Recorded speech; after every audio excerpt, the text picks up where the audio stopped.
শীতের তাজা তাজা সবজির গন্ধ আর মাছের নরম নরম টুকরা আজকে নিয়ে আসছি একদম ঘরোয়া স্টাইলের শীতের সবজি দিয়ে মাছের রান্না। আসসালামু আলাইকুম এভরিওয়ান, ওয়েলকাম টু মেহনেস মামস কিচেন। আজকে শীতের সবজি দিয়ে একটি অসাধারণ মাছ রান্না করে দেখাবো। তাই এখানে আমি কিছু সবজি নিয়ে নিয়েছি। সবজিগুলোকে আমি ধুয়ে ভালো করে পরিষ্কার করে টুকরা করে কেটে নিয়েছি।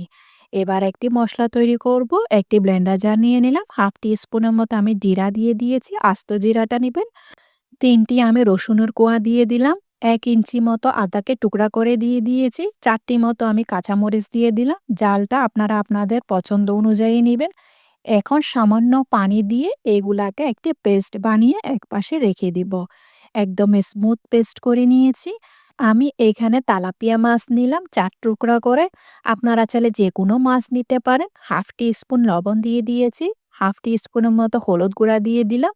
সেই সাথে 1 টেবিল স্পুনের মতো আমি মরিচ গুঁড়া দিয়ে দিয়েছি। ১ টেবিল স্পুনের মতো আমি তেল দিয়ে ভালো করে মাখিয়ে নিয়েছি মাছের সাথে। ভালো করে এটাকে মাখিয়ে আমি এখানে কোনো প্রকার মেরিনেট করব না, সাথে সাথে ফ্রাই করে নিব। এই তেলাপিয়া মাছের সাথে ভালো করে মশলাটা মাখিয়ে নিয়েছি। মাখিয়ে নেওয়ার পর এগুলা ফ্রাই করার জন্য চুলায় একটি পাতিল বসিয়ে পরিমাণ মতো তেল দিয়ে দিয়েছি। তেলটি এমনভাবে দিতে হবে যেন মাছ ফ্রাই করার পর যে অবশিষ্ট তেল থাকবে ওই তেলে আমি রান্নাটা সম্পূর্ণ করে নিতে পারি মতো এমনভাবে তেল দিতে হবে। এখন মাছগুলাকে উল্টে পাল্টে হালকা বাদামি করে ভেজে নিয়েছি। আপনারা চাইলে আরও কড়কড়া ভাজাও করে নিতে পারেন। আমি এমন কড়কড়া করব না, হালকা কড়কড়া ভাজা দিয়ে এই ভাজা মাছগুলাকে একটি প্লেটে উঠিয়ে রেখেছি। মাছগুলাকে সম্পূর্ণভাবে আমি তেল থেকে ঝরিয়ে নিয়ে প্লেটে উঠিয়ে রাখবো।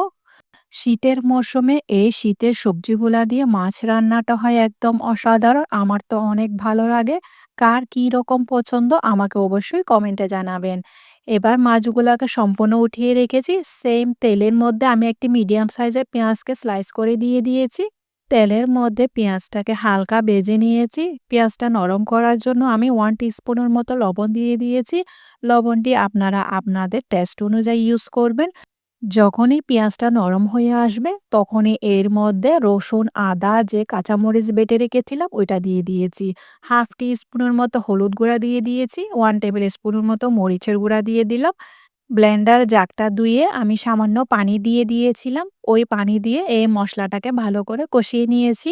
কষিয়ে নেওয়ার পর এবার আমি সবজিগুলা দিব। এখানে আমি ১ কাপের মতো ফুলকপির টুকরা নিয়ে নিলাম। একটি মিডিয়াম সাইজের বেগুনকে ৪ টুকরা করে দিয়ে দিয়েছি। একটি মিডিয়াম সাইজের আলুকে টুকরা করে দিয়ে দিলাম। ১ কাপের মতো আমি মূলার টুকরা করে দিয়ে দিয়েছি একটু লম্বা করে। ১ কাপের মতো আমি সিম দিয়ে দিলাম। এখানে সবজিটা আপনারা আপনাদের পছন্দ অনুযায়ী নিবেন। এখন সবজিটাকে সামান্য কষিয়ে নিয়েছি। কষিয়ে নেওয়ার পর এখানে আমি পানি ইউজ করব। আমি আপাতত ২ কাপ গরম পানি দিয়ে দিয়েছি। এই গরম পানি দিয়ে এই সবজিগুলাকে আমি সিদ্ধ করে নিব। চুলার আঁচ মিডিয়াম টু লোতে রেখে সবজিগুলাকে সেদ্ধ করে নেওয়ার জন্য ঢাকনা দিয়ে রেখে দিয়েছি। এবার সবজিগুলা সেদ্ধ হয়ে গিয়েছে। আপনার যদি পানির প্রয়োজন হয় তাহলে এ পর্যায়ে সামান্য পানি দিবেন। আমি আর পানি ইউজ করব না। তাই এখানে আমি ভেজে রাখা মাছগুলা দিয়ে দিয়েছি। মাছগুলা দিয়ে হালকা একটু বসিয়ে দিয়েছি। তারপর এর মধ্যে আমি একটি টমেটোকে ৪ থেকে ৬ টুকরা করে দিয়ে দিলাম। এখন আমি দিয়ে দিয়েছি ফ্রেশ ধনেপাতা। শীতের মৌসুমে ধনেপাতাটা ইউজ না করলে তরকারির আসল স্বাদটাই পাওয়া যায় না, তাই ধনেপাতাটা ইউজ করবেন। এবার লোতে রেখে আমি একটু করে কুক করে নেব যতক্ষণ না পর্যন্ত টমেটো একটু গলে আসে। বাস তৈরি হয়ে গিয়েছে আমার মজাদার শীতকালীন সবজি মাছ তরকারি। আশা করছি আজকে আমার রেসিপি আপনাদের কাছে সহজ আর ভালো লেগেছে। যদি ভালো লেগে থাকে তাহলে ফ্রেন্ডস অ্যান্ড ফ্যামিলির সাথে অবশ্যই শেয়ার করবেন। আজকে তাহলে এ পর্যন্ত, দেখা হচ্ছে নতুন আরেকটি রেসিপি নিয়ে। সে পর্যন্ত ভালো থাকবেন, সুস্থ থাকবেন, আমার জন্য দোয়া করবেন।